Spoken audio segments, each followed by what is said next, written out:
in this particular AFCON. But let's tell you that AFCON, all 52 matches to be ad-free. Here's to watch the Confederation of African Football, CAF, has announced that 2025 African Cup of Nations will be broadcast free to air in the United Kingdom after securing a landmark agreement with Channel 4. The deal ensures that all 52 matches of the tournament will be available to UK audiences without subscription costs, significantly expanding AFCON's global visibility. That's a good one if you ask me, because AFCON needs to get global. It doesn't have to just stay limited to just the African continent, but this is a good one that is going to be watched across the Europe. And then under the agreement, live coverage will be shown across Channel 4, E4, 47, and the network's digital streaming platforms. The competition is scheduled to take place in Morocco from December 24th, 2025 to 18 January 2026. It's expected to feature some of the Premier League's biggest African stars, including Mohamed Salah, Ryan, and Alex Iwobi. Well, that's one reason why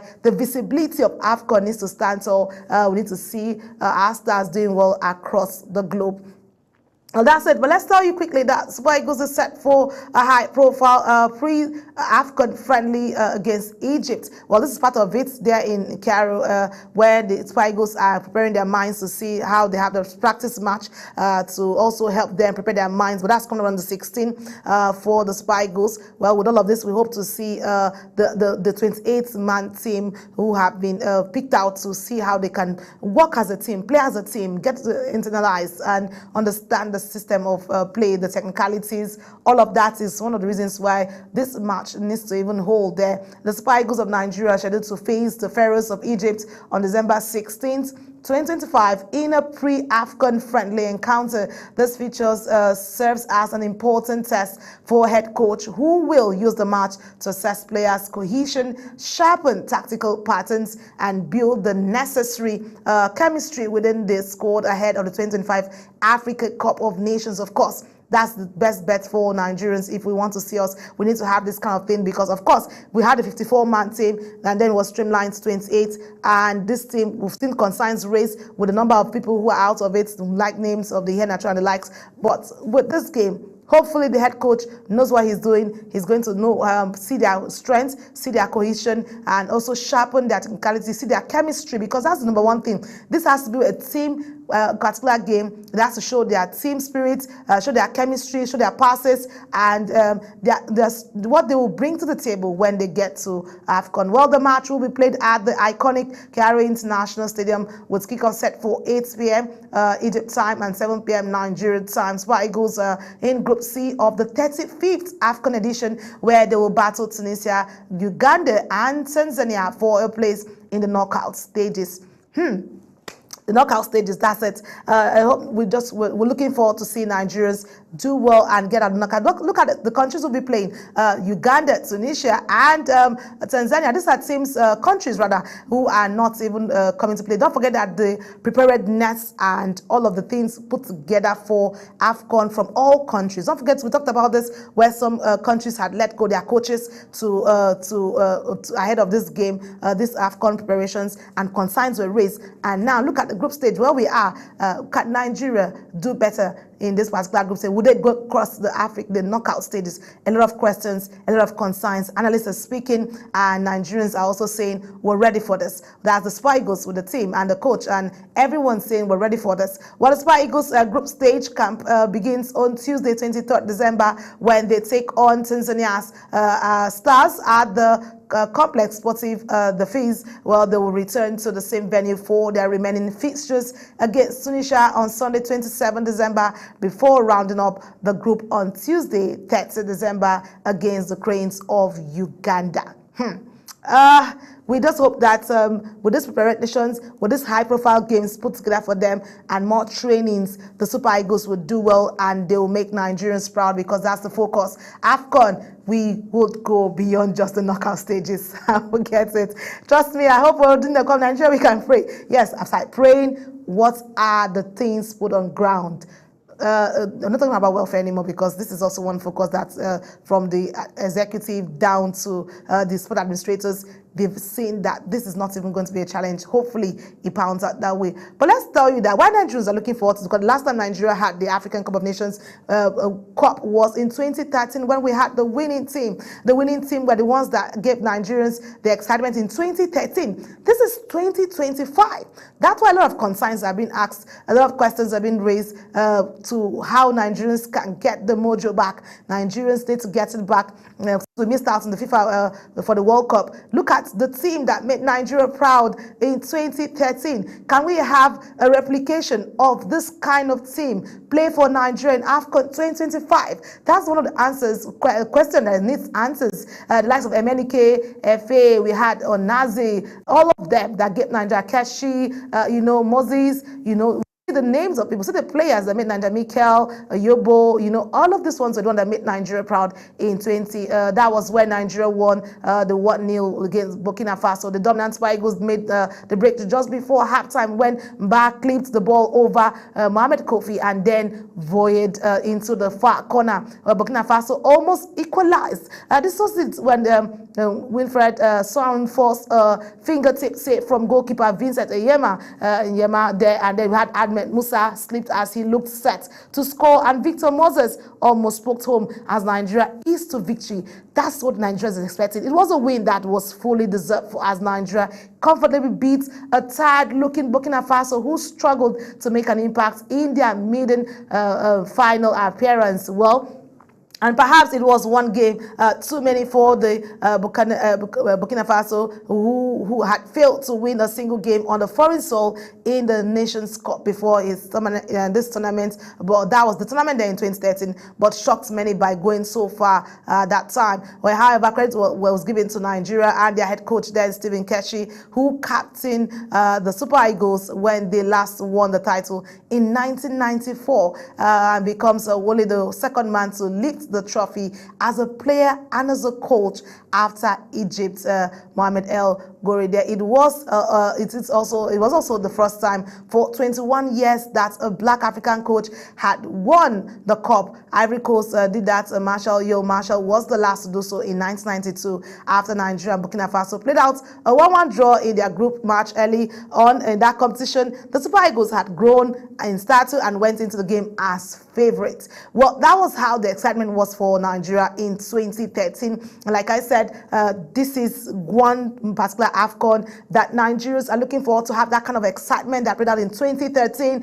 Looking at our players, looking at their synergy, looking at the understanding, looking at how Keshi was able to put them together. Well, we've seen that. We're hoping that the likes of these particular ones who are the 28-man team would make Nigeria feel the excitement that played out for Nigeria at that time in 2013. A lot of technicality, a lot of issues have been asked, a lot of questions have been asked, a lot of focus to can Nigeria get the mojo back? What happened in 2013 where we had to raise the cup? We saw the excitement where Mikel Obi had the cup, Musa, the likes of them, Azubi K. We saw all of them with so much passion. There was so much passion, so much excitement for them at that particular point where we had Musa played of, we saw Yobo, Uche, Ejike, Abim. So all of these kind of players who we saw zeal. Yes, we're not saying this particular players, list of players are not doing well. They're also doing that, but we need to see team spirit. We need to see cohesion. We need to see them sharpen their chemistry. We need to see that excitement of passion for Nigeria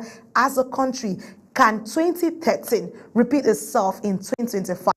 That's what Nigerians are looking forward to, and we hope that that narrative, that particular story would play out for Nigeria in this particular AFCON. Well, AFCON has had its own plenty preparedness. Nigerians are excited. Nigerians are looking forward to more. We look forward to seeing goals left, right, center, in the middle, from the midfield.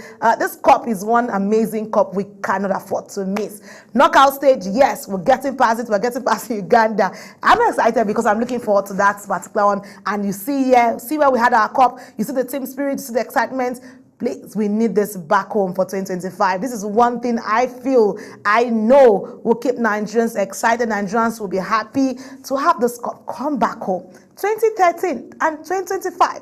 That's quite a long time. That's quite a margin that we hope we can cover. But well, that's it. As we get ready, as we get up to the AFCON match, don't forget it starts on 21st of December and it's going to run through to the 18th of January. What a wonderful time it will be passing through the Yuletide season where everyone will be excited. We'll look forward to seeing the amazing thing the Super Eagles would bring. Because I'm thinking of Nigeria because Super Eagles, yes, other African countries, yes, will have their also bring their A game, but we will not let it down. We hope Nigeria Super Eagles will bring their A game for us. But let's move away from AFCON and tell you what's happening with the NPFL, the Nigerian Premier Football League, match day 16, where the Bendel Insurance shook Katsina United as Nasarawa United Shooting Stars. Let's tell you that Bendel Insurance recorded an impressive away victory as they defeated Katsina United 1-0 in their Nigeria Premier Football League NPFL Match 16 encounter. The Benin Arsenal stunned the home fans at the Mohammed Dikko Stadium. Elmer Aruta scored the decisive goal in the 71st minute to seal all 3 points for the visitors. While in Lafayette, Nasarawa United also secured a narrow 1-0 win over Shooting Stars Sports Club at the Lafayette City Stadium. Moyi Hassan netted the winning goal in the 65th minute to give the Solid Miners a vital home victory and boost their position on the NPFL table. While both results marked important outcomes in the race for survival and continental places as the 2024-2025 NPFL season continues to gather momentum. Well, the NPFL this time around is not at all playing at all. They showed their strength, showed their capacity, showed their passion, sweat. They wanting to show that the NPFL is growing. And trust me, NPFL is not doing badly. The teams are coming up, bringing their A games. The coaches are also doing their best to ensure that they stand tall. From the officiating side, we've also seen where it is coming. Well, let's also tell you that Katsina United players have also protested months of unpaid salaries before home defeat. Well, there's a whole lot happening. You have these players in their best. What's happening to their pay? What's happening to their home? Having them to have their own pay come back. But Katsina United players and club officials on Wednesday had staged actually a protest over the non-payment of 5 months' salaries ahead of their Nigerian Premier League football clash against Bendel Insurance. Well, they are saying this is part of the issues. The players reportedly demonstrated their frustration moments before kickoff, drawing attention to the prolonged financial hardship they have endured while continuing to honor their fixtures. Meanwhile, a source close to the team said 5 months without pay is suicidal, and yet these players are still expected to go out and perform. I don't think this is a lot of encouragement if you ask me. If you need them to keep performing, you need to also get them happy. Give them what is due to them and let them sit and feel this is it. We're being given our best, being supported, there's a whole lot happening in the economy. A lot of people are frustrated. Let me not use the word frustration. A lot of people have raised concerns to meeting daily needs. So please, if this can be a concern. And they're always showing up at their fixtures, funny enough. So what is it? Despite the tense atmosphere, Katsina United honored the fixture, but suffered a 1-0 home defeat to Bendel Insurance, obviously compounding their difficult situation both on and off the pitch. Well, there you have it. They already something they're dealing with. So what do you expect? Though they're not saying this is one of things that affect them, but they also raised this concern. They talked about it to say it is high time attention is paid to our home, to our feeding, to whatever was deserved of us, for us to also bring our A game. We always bring what we can bring to ourselves, but we also need this to speak up for minds things stand for. But let's quickly move away from that and tell you what's happening with female grassroots development football, and tell you that where Hopewell Angels shook Fosler Academy to lift 2025 her games girls football title. Well, it was an amazing turnout. If you see what these girls brought, it's a lot of energy, a lot of sweat, a lot of passion, wanting to see themselves doing very well, and it was really amazing. Well, these girls, young talents on the pitch there, displaying strength, displaying cohesion, showing energy. Well, this year's edition marked a major leap in scale and quality, expanding from an Abuja-only competition to a regional showcase featuring 16 teams drawn from across the North Central Zone, providing more competitive atmosphere and uncovered new levels of talent and technical depth. Well, Hopewell Angels set the tempo early with Agatha St. John firing home a composed first half finish following sustained attacking pressure. The contest was sealed in the second half when tournament revelation Lilian Odidi delivered a clinical strike to secure the victory and prevent Foster Academy from retaining their title. Don't forget, Foster Academy were the ones that got in the first edition, got their most valued players, and also had a lot playing out for them, and there's a whole lot playing out for them at that particular. But the Hovell Angels are saying this time around we need us to stand tall. We need us to stand. But earlier in the day, SIK Paragon of Jos clinched third place after a narrow 1-0 win over Generation Next, earning the bronze prize of 100,000 naira. Well, that was what the SIK Paragon got. The Jos guys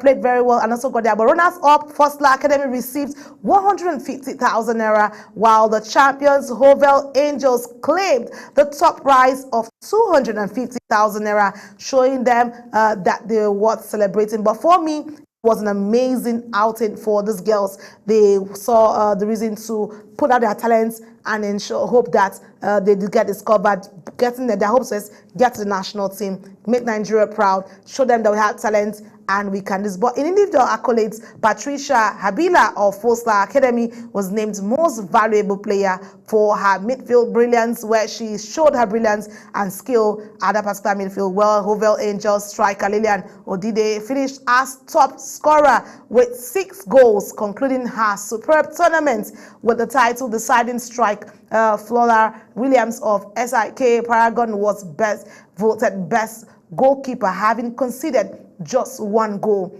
Amazing outing there. In individual accolades, Patricia Abila of Foster Academy was also named most valuable player for her midfield, like I said earlier. And then all of that played out for these girls, showing their strength, showing their capacity. I always say thumbs up to these girls. Exciting one, good game, good outing. It's good to bring your energy to the field. It's good to bring your strength, bring everything you have in you when it comes to displaying your talents on the field of play, so that you don't know who's watching. And these girls really did that. I'm really proud of these girls. And for me, I'm a grassroots lover, so I always like to see grassroots developments coming for every field of play. For these girls showing their strength, thumbs up to you guys, and we hope to see you in the 3rd edition of that Her Game Girls tournament to see how far you've gone. Don't forget that there were coaches, there were trainers, there were scouters who came to see, and then we say thumbs up to also the organizers who also brought these ones to understand their strengths, their capacity, playing out for them. But that's it for those girls, and we look forward to seeing them at the 3rd edition of Her Game, and where they'll bring out more, and we look forward to seeing them doing better in the future, playing for clubs, playing for every other side at the national team. Trust me, who doesn't want something good to come out of their home front? That's want to have it. But let's move away from that and tell you what's happening. The weekend was exciting. A lot of games were played, but let's quickly tell you what played out with Man City at Sunderland. Ryan Cherki delivered a masterpiece in skills to inspire Manchester City to a 3-0 win over Sunderland, which showed they mean business in the title race. The Frenchman produced the moments of the game by serving up a header for Phil Foden with an outrageous Rabona straight from the streets of Lyon, crowning a dominant win for Pep Guardiola's side after goals from Ruben Dias and Josko. Guardiola City were lifted before kickoff by Aston Villa's dramatic win over Arsenal. They struggled to get going in the face of an unexpectedly stubborn game plan from the visitors, who had lost only one of their previous game, 7 games rather, and were 7th in the table when the game kicked off, where Hatland barely saw the ball, let alone a shooting opportunity in the opening half, and while Foden and Bernardo Silva both missed the target. Having seen their more elaborate attempts to break down Sunderland come to nothing, Diaz broke the deadlock in the 34th minute with a no-nonsense strike from 30 yards out, which went flying into the top corner with the help of a deflection, while the whole Sunderland started playing with a lot more confidence, and moments later they were 2-0 up. Well, Guardiola rising highest to head home. Foden's corner. Well, that's it. Well, we'll quickly bring you the highlights, and when we go, more on Talk Sports is here.